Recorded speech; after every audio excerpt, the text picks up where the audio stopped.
Ok. Bueno, quiero compartirles en esta mañana y quisiera hacer como una plática muy, como les he dicho, como si nos tomáramos un cafecito. ¿Qué les parece? Es más, traigan por favor el café. Ahí está el café. Y el día de ayer pasé una gran noche que le agradezco mucho a Dios, una noche especial. Y al estar leyendo el devocional, algo pasó, algo muy bonito. Y además del devocional, de repente, no sé cómo, obviamente puse mi atención en una publicación que a mí me gustó muchísimo y se la quiero compartir. La publicación era del reverendo Reinhard Bonnke. Algunos de ustedes lo conocen, ¿verdad? Y entonces él relataba de qué manera ellos conocieron a Dios. Y él comenta que cuando él, pues en su ciudad natal, su abuelo padecía de una enfermedad muy grave y ya había pasado días enfermo. Dice que pues él lloraba de dolor. Cuando coincidencialmente un misionero americano se extravió y por alguna razón llegó a el lugar donde ellos estaban, y lo primero que él hizo fue preguntar: ¿hay alguien enfermo aquí? Las palabras se me quedaron cuando él dijo: él era de esa gente tan llena del Espíritu Santo, que lo único que ellos querían era que las personas pudiesen tener el testimonio veraz de que Jesucristo estaba vivo. Fíjense en ese anhelo de esa gente que no era conocida ni reconocida. Ellos querían pues que las personas pudieran tener una prueba de que Jesús estaba ahí. En el momento yo pensaba, hoy es raro, pero parece ser que la gente, a veces hay más enfermos y menos gente que tenga esa fe. Menos personas que vivan en esa convicción. Escuchen, él no era la persona que va a orar por el abuelo, no era el gran predicador, era un creyente, un discípulo. Así que le dicen que sí, había un señor ahí enfermo. Y cuando empiezan a orar por él, el señor, que tenía días sin levantarse, dice que era como un fuego, que empezó a sentir cómo se empezaba a liberar en el dolor muscular y luego en las demás partes de su cuerpo. Y después de haber pasado días sin haberse puesto de pie, se reincorporó y estando de pie, él sintió en ese momento como un fuego le fue colocado dentro de él y salió corriendo. El reverendo Reinhard Bonnke cuenta: ese fuego pasó a mi padre, que después fue pastor, y ahora dice, lo tengo yo. Le voy a decir cómo termina esa publicación. Soy testigo de casi 80 millones de personas que hicieron profesión de fe llenando una boleta. ¿Sabe cuántos son 80 millones? Si México tiene prácticamente 130 millones, 127 millones, ¿por ahí andaremos? Imagínense que casi todo un país hace profesión de fe. Una gran cantidad de gente en África conoció a Jesús. Y yo pensaba, ¿cómo es posible que algo tan pequeñito? ¿Cómo es que en un pueblito donde uno, ¿qué esperaría que podría pasar? Y cuando uno a veces hace algo que dice, bueno, pues no pasó nada, o simplemente era una persona allí que estaba enferma, y tú jamás te imaginas que esa pequeña semilla podría convertirse en 80 millones de personas, ¿sí o no? Y de ahí, cuando estaba yo leyendo esa publicación, al hacer mi devocional, nació el título de este mensaje, que se llama El Mayor Amor. ¿Cómo se llama? Segunda vez, ¿cómo se llama? Tercera vez, ¿cómo se llama? El Mayor Amor. Y siendo que estamos en un mes donde celebramos el amor, le voy a pedir de favor que abra la Biblia en el Evangelio de Juan, capítulo 15, verso 13. Allí se encuentra de dónde saqué el título. Juan capítulo 15, verso 13 dice: nadie tiene, ¿qué? Mayor amor. ¿Sí dice así? Nadie tiene mayor amor que uno ponga su vida por sus amigos. En ese momento yo empecé a recordar y traté de recordar el primer momento en el que personalmente me tocó vivir un milagro. Tenía cerca de 3 meses, calculo, no puedo calcular exactamente, pero lo calculo porque no estaba casado, recién había conocido de Jesús, me parece que fueron unas semanas. Cuando un amigo yo tenía, ya lo había invitado a conocer de Dios y había vivido como un impacto cuando lo invité a donde yo me reunía. Y entonces se le ocurrió invitarme a orar por una vecina que tenía como entre 70 y 80 años y le habían hecho una cirugía y le habían puesto un tornillo en una rodilla. Yo no sabía cómo orar por un enfermo. Ni siquiera sabía, no sabía ni siquiera si Dios podía sanar a alguien así. Pero a él se le ocurrió como invitarme a mí y a mí se me ocurrió ir. Entonces la señora que era su vecina, fuimos y mire señora, le presento a mi amigo. Yo tenía 20 años, ¿sabe cuántos años tenía mi amigo? 16. Pero una vida él había vivido muy rápido. Y cuando estábamos ahí con la vecina, yo le dije a la señora que si me dejaba orar por ella. Y la señora me dijo que sí. Entonces les digo, recién la cirugía, él quería nada más que pidiera por ella porque pues le acababan de poner un tornillo. Y yo la agarro de la mano a la señora que estaba sentada. Y en esa emoción de chavo que yo, Señor, yo creo que tú puedes hacer algo. Y en este momento, y la levanté. Y de repente yo bien entusiasmado, yo creo que tú puedes tocarle o hacer algo. Y estaba orando cuando de repente abro mis ojos y mi amigo se blanco. Y me hace: tiene un tornillo. Y yo, ¿qué? La señora yo la traía ya de pie, para allá y para acá. No le pasó nada. La señora creo que ni se había dado cuenta que ya podía ponerse de pie y caminar. Primera vez que vi un milagro. Recordé el segundo milagro. Estaba en la escuela, en la preparatoria, y de repente llegaron unos amigos. Estaba sentado en el jardín en un edificio de allá en CCH, y cuando de repente llegan unos amigos con una compañera que se había embarazado y no sé qué se tomó, y además de que venía tomada, y me dicen, viene vomitando sangre, y le habían ido a decir al director, y me dice, ¿qué hacemos?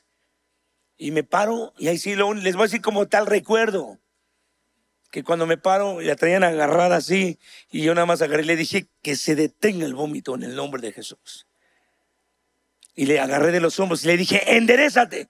Y la muchacha se puso tensa en las piernas y se le cortó el vómito de sangre. Así va a comenzar esta historia, donde nosotros podemos ver que Juan nos hace ver en la historia de el capítulo 5, verso 1, el paralítico de Betesda es conocida esta historia. Y dice el verso 1, después de estas cosas, ¿sabe aquí? Me llama la atención que los primeros capítulos, conforme va leyendo el capítulo 1, capítulo 2, casi cada capítulo al comenzar dice después de estas cosas. Cuando dice después de estas cosas, lo que nos hace a nosotros tener atención es que cuando dice después de estas cosas, que tenemos que poner atención en lo que acababa de pasar para lo que va a contar después. ¿Está de acuerdo? Algo también que me hace ponerle mucha atención a lo que se está escribiendo es que él le pone mucha atención a las fiestas. De hecho, el capítulo 2 comienza con la primera fiesta, la boda de Caná, ¿se acuerda?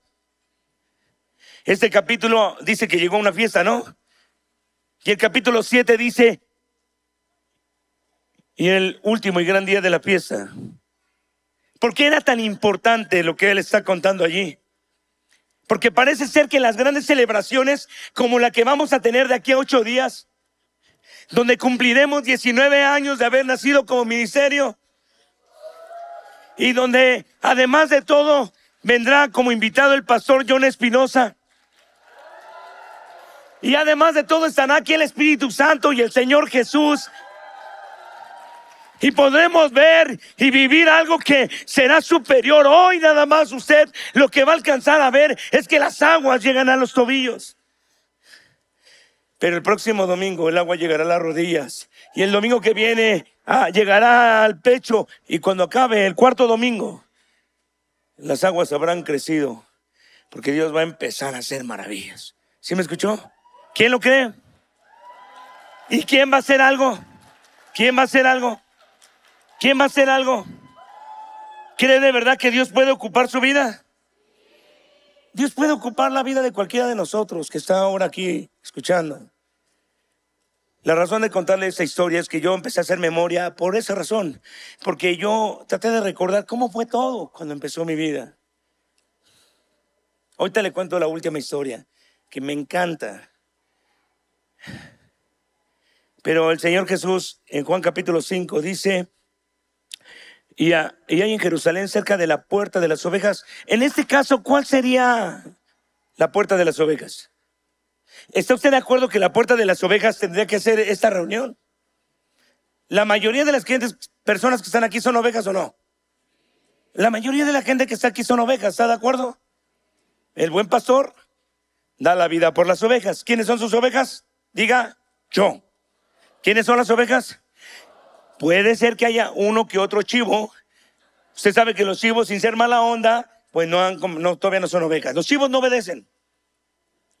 Los chivos no obedecen porque no han cambiado de naturaleza. Y si viene un invitado hoy, seguro conocerá a Jesús. ¿Está de acuerdo? Se irá de este lugar siendo oveja. También hay gente que asiste de tiempo en tiempo y camina en contra de Dios. No son ovejas. Pero hoy tendrán esa gran oportunidad de nacer de nuevo. ¿Me va siguiendo? Pero dice que entonces, cerca de la puerta de las ovejas había un estanque llamado en hebreo Betesda. Betesda tiene algo muy significativo. Betesda tiene prácticamente un mensaje para nosotros. Dice que Betesda significa casa de misericordia o casa de gracia. A esta hora casi nadie se duerme, pero sí hay uno que otro que le gana como, mire, hágale un masajito suave, tierno a la persona que está por allí. Si es de su confianza, no se vaya a equivocar y no la conozca y no le haga masaje. Pero si es de su confianza, alguien está por ahí, haga así y le va a ayudar. ¿Y está de acuerdo que estoy siendo tierno y noble? Porque usted me conoce, ¿está de acuerdo? Estoy siendo noble, porque esta es una casa ¿de qué? De misericordia. ¿Es una casa de qué? De gracia. Y en las células también podría ser una puerta de ovejas. Y también cerca de esa puerta de las ovejas, ¿está de acuerdo que cerca hay un estanque llamado Betesda? Si en sus células solamente es usted, nada de Betesda. No hay misericordia ni gracia, porque solamente estamos nosotros. Una célula nunca deberíamos de ser solo nosotros. Las células donde no van invitados no son células, son reuniones de estudio. Y ya olvídese ese dicho de está el Espíritu Santo, el Señor y yo. O sea, ya olvídese de eso. Si no hay nadie, solo está usted. Y obviamente Dios queriendo hacer muchas cosas. ¿Está de acuerdo? Entonces, ¿qué dice ahí? Yo digo que cuando dice aquí la palabra de Dios, o cuando vemos que dice en el capítulo 5 de Juan, que había una multitud en ese estanque de enfermos, de ciegos, de cojos y paralíticos que esperaban el movimiento del agua. Primero déjeme comentarle.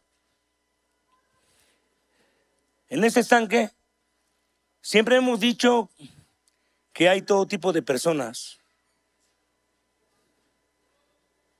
Y nosotros a veces nos acostumbramos a las condiciones en las que nos encontramos porque se nos forman ideas que nos hacen vivir en condiciones que no son las que Dios quiere para nosotros. La primer gente que debe de recibir la intervención de Dios somos nosotros. La gente que está ahora aquí en casa. Ustedes necesitan en este día la intervención de Dios en sus vidas. Y ustedes no se deberían de acostumbrar a vivir en condiciones que normalmente a veces decimos, pues es que ya, mire, por ejemplo, hay gente que dice, pues es que ya llevo mucho tiempo así. Ya se ha orado por mí. A ver, pregunta, si ya se ha orado por una persona que está enferma, ¿debiéramos o ya no de orar? ¿Qué opina? No deberíamos de dejar de orar. La gente a veces dice, no, es que ya por mí se ha orado, ya, quién sabe cuántas veces se ha orado. No es porque se enseña a no creer a la gente, sino es porque se enseña lo que dice el libro de Efesios capítulo 6, perseverando en toda oración y súplica y ruego en el Espíritu. Se debe de perseverar en la oración, no se debe de desistir. Otra cosa, se debe de orar por una persona que está en pecado. La gente dice, no, pero ¿cómo vamos a orar si ni siquiera conocen a Dios? Pues por eso están así. Pero en esta historia nos vamos a dar cuenta que Jesús oró por alguien que no estaba en condiciones óptimas. No es que lo merecía, a lo mejor no lo merecía, o era el que menos lo merecía. Pero por eso ese lugar se llamaba ¿qué? Casa de gracia y casa de misericordia. Ahora, algo que también hizo Jesús es, no los condicionó. No los condicionó, no les dijo, bueno, primero recíbeme. Si me recibes, entonces hago el milagro para ti. Él no hizo eso. De hecho, se va a dar cuenta que cuando después interrogan a este hombre, él no sabía ni quién lo había sanado. ¿Sí se va fijando lo que estoy diciendo? Dice así. Porque un ángel descendía de tiempo en tiempo al estanque y agitaba el agua. Y el que primero descendía al estanque después del movimiento del agua quedaba sano de cualquier enfermedad que tuviese. Eso fue real. Cuando yo leí por primera vez ese pasaje, pues lo pasé así y dije, bueno, igual, quién sabe qué habrá pasado. La gente se pregunta, ¿si era verdad? ¿O era una creencia que ellos tenían? En toda la Biblia no hay un solo pasaje donde un ángel haya sanado a alguien. Ni siquiera este, porque no dice que lo sanaba, dice que movía las aguas. Pero supongamos que verdaderamente descendía un ángel y tocaba las aguas. Supongamos que eso fue así. Entonces, ¿quién tenía ese poder? Porque ningún ángel en la Biblia ni tiene el poder para salvar, o por lo menos Dios no se lo otorgó para hacerlo, nos lo otorgó a nosotros, ni para liberar, ni para perdonar. Ahora pensemos que era un fetichismo, que ellos hicieron una creencia de algo que a lo mejor en ellos se les formó una idea que ocurría. Si hubiese sido alguien, la Biblia dice aquí que había un hombre que hacía 38 años que estaba enfermo. Si él tenía 38 años de enfermo y había estado cerca del estanque, ¿cuántos años tenía el Señor Jesús? Aproximadamente 31 años. Porque era el comienzo de su ministerio. O 30 años. El año del Señor, el ministerio del Señor Jesús duró 3 años y medio. Pensemos que fue el primer año. Y pensemos que si él tenía 38 años de enfermo y el Señor Jesús era en alguna forma representado en el Antiguo Testamento como el ángel de Jehová, que de alguna manera Tenía la representación de Dios mismo, dado que cuando habló a Moisés en la zarza, dice que el ángel de Jehová habló diciendo yo soy, y le hablaba en primera persona como Dios. ¿Pudo haber sido él? ¿Pudo haber sido una creencia fetichista que ellos desarrollaron? Dejémoslo para un comentario bíblico. ¿Usted tiene misericordia por alguien que está aquí y que necesita a Dios? ¿Usted tiene al lado un familiar, un amigo, un ser querido, un esposo, una hija? A ver, hágale así en el hombrito. Ya última despertamiento, ya no despertaré más a nadie. Con amor y misericordia y con ternura y paciencia. Porque usted quiere, recuerde algo que voy a decir a continuación.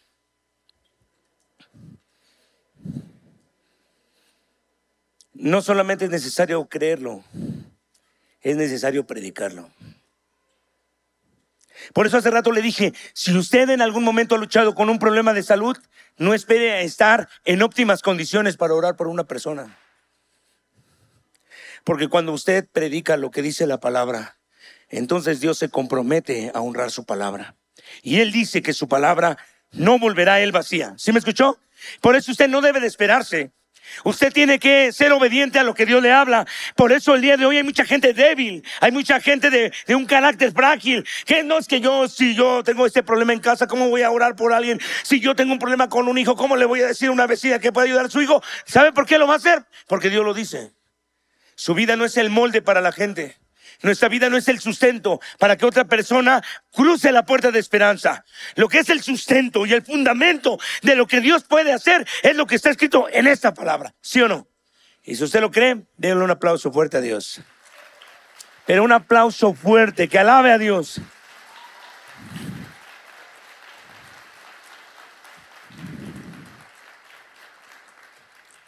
Entonces dice así: cuando Jesús lo vio acostado y supo que ya llevaba mucho tiempo, así le dijo: ¿quieres ser sano?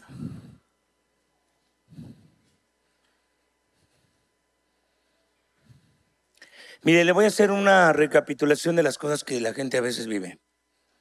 No lo dice, pero lo vive.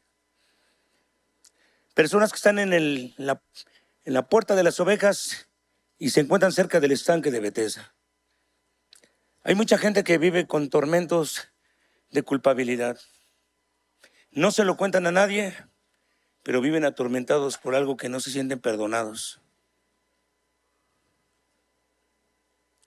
Hay mucha gente, y yo soy muy fácil de distraerme, hasta atrás. Ledesma, Natalia y Steffi, concéntrense en lo que estoy hablando. Dejen de escribir mensajes. ¿Estás apuntando? Ok, no me distraigan. Escuchen, fíjense lo que voy a decir. Cuando nosotros vemos esta palabra que dice que lo había acostado y dice llevaba ya mucho tiempo y le pregunta, ¿quieres ser sano? Yo le dije, voy a hacer una recapitulación de lo que la gente vive. La gente no dice y cree que porque ya tiene mucho tiempo, pues es normal que le pase eso a ella. Y que bueno, ni modo. Y no se da cuenta que vive en un tormento, vive atormentado o vive atormentada. Y todo el poder se encuentra en Jesús. Y el poder con el que Él fue ungido, ¿sí se acuerda que dice, y cómo Dios ungió con el Espíritu Santo y con poder a Jesús de Nazaret? ¿Sí se acuerda que dice eso? Y todo el poder con el que Jesús fue ungido se encuentra hoy presente, como para liberar a las personas de tormentos. Yo le dije, tormentos, hay tormentos de ansiedad. Hay gente que vive atormentada con la ansiedad. Hay gente que vive atormentada con la depresión. Hay gente que vive atormentada con los celos. Hay gente que vive atormentada con la depresión. Hay gente que vive atormentada con la infidelidad, siempre teniendo el temor, el terror de ser traicionado o traicionada. Hay gente que vive atormentada con dependencias. La dependencia hacia una relación que nomás se ha vuelto en su vida una relación destructiva. y se encuentran aquí, vienen a las reuniones, y eso no es un pecado, eso es una necesidad. Hay tormentos que la gente vive, soportando dolores, soportando enfermedades, soportando molestias físicas, algunas viviendo, sintiendo que viven en una maldición y ni siquiera hoy están enfermas, pero viven con un temor a morir como murió un día su familiar. Viven con un temor que un día uno de sus hijos se vaya a matar. Viven con un temor que un día alguien de su familia se vaya a ir de la casa. Viven atormentados. Así que ustedes son los primeros que necesitan recibir hoy las palabras que el Señor Jesús les preguntó a ese paralítico. Le dijo: ¿quieres ser sano? Porque ¿qué hay imposible para Dios? Hace rato yo he dicho en algunos momentos, antes de que yo les invite a pasar aquí, porque en un ratito lo haré, todavía no he terminado cuando yo puedo oír que el poder de Dios está en medio de esta reunión y escucho cómo empieza a venir libertad a la reunión, a la gente que está sentada acá. Le dijo: ¿quieres ser sano? Lo que a mí me sorprende es que cuando le dijo: toma tu lecho, él agarró y tomó la cama en la que estaba acostado, se levantó y se fue. Yo me pregunté, piense usted en esto. Primero, él no agarró y oró por la enfermedad de él y dijo: Señor, Padre, yo te pido que levantes a este paralítico. Él no lo hizo. Él solamente le ordenó: levántate, toma tu cama y salta aquí.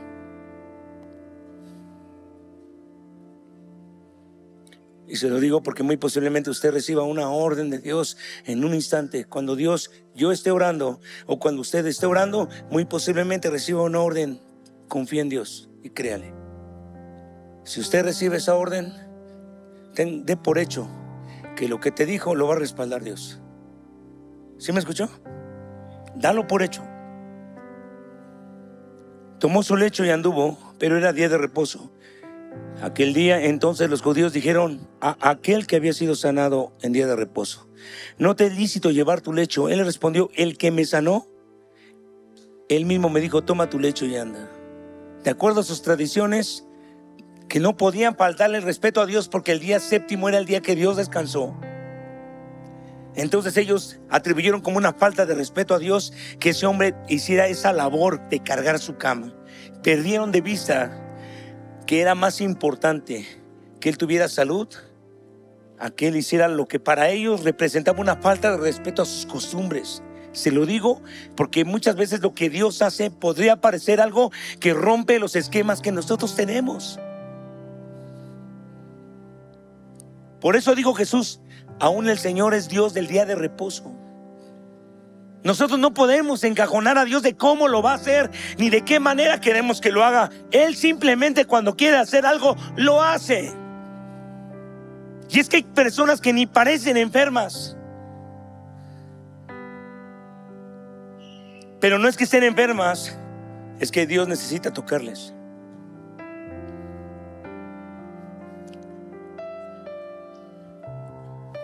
Le preguntaron: ¿quién es el que te dijo toma tu lecho y anda? Y el que había sido sanado no sabía quién fuese, porque Jesús se había apartado de la gente que estaba en aquel lugar. ¿Se fija que no sabía ni quién lo había sanado?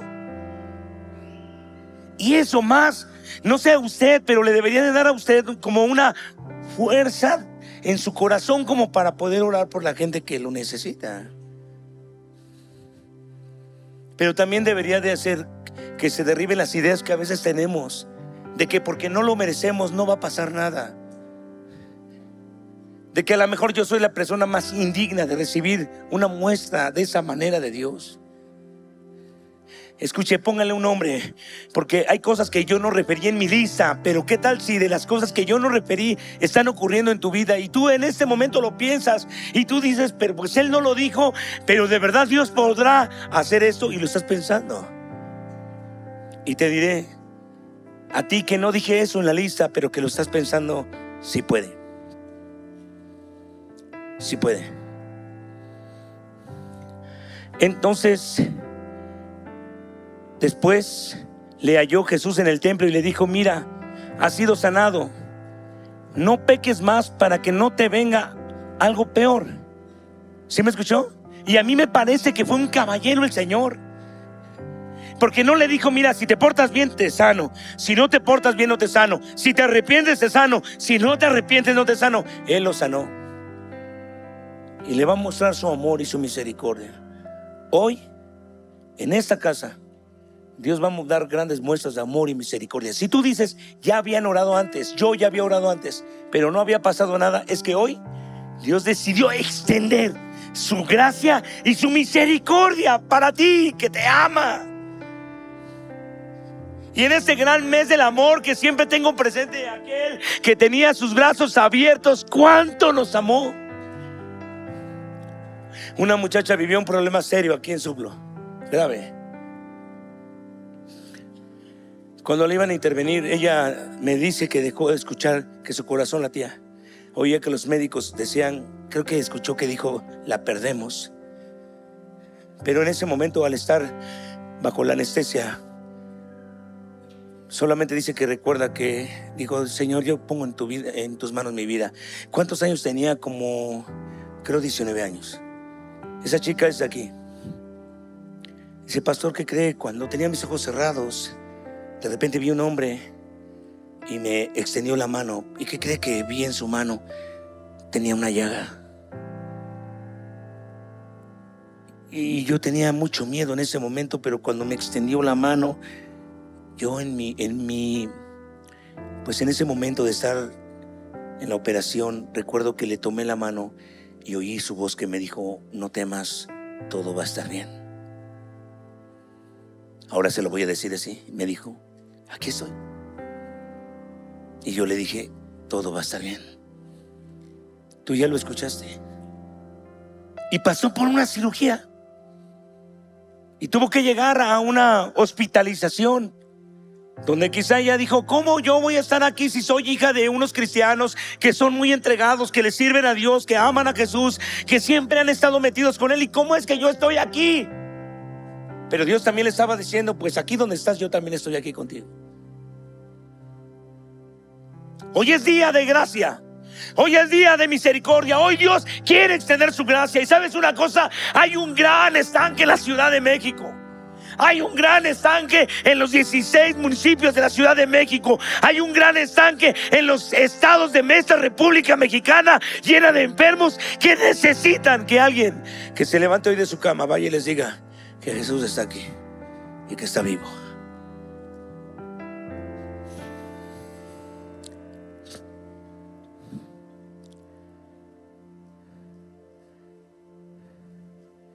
Por eso le dije que fue un caballero, porque al final, tampoco no por no entrar en un conflicto y tampoco por no hacerlo sentir mal, al final le dijo, en el caso de él: vete y no peques más para que no te venga algo peor. Eso sí, en el caso de él, se entiende en sus palabras que la consecuencia de lo que vivía era por un pecado.